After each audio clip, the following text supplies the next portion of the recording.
The Colts returned to practice Tuesday after what could be considered a lost weekend in Canton. You wanted to be able to play in that game and represent really our side, but really both sides well.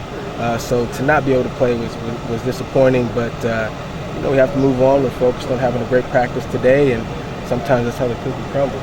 Obviously, we're disappointed because we lost out on an opportunity, to play, a great organization, a great team in the Packers, and to see our team play, in a game situation. The cancellation of the Hall of Fame game was a lost opportunity for the coaches to see several young players in game action.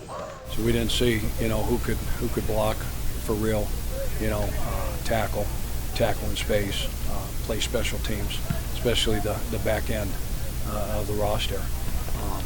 Those guys were going to play, significant amount of snaps, on offense and defense, but they're going to be involved, in a ton of special teams plays and see, who can play in space, who can cover a kick and come to balance in the open field and get a really good athlete, on the ground with a bunch of grass out there.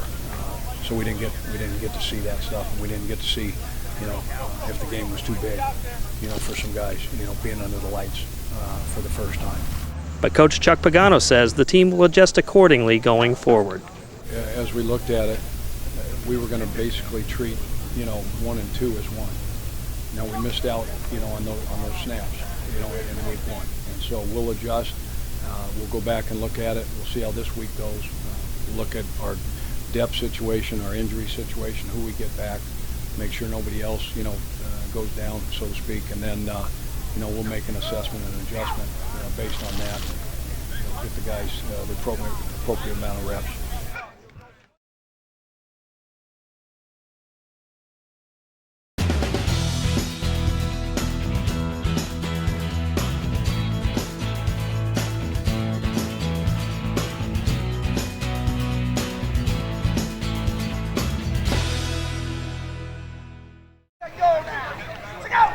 Pagano also talked about the competition for the starting spot at right guard on the offensive line, saying both Hugh Thornton and Denzel Good are being given a fair chance to win the job.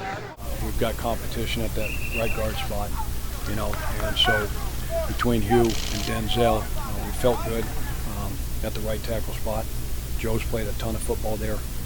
We felt great about our draft choices. We feel like between, LaRaven, and Joe Haig, that we got 2 potential guys.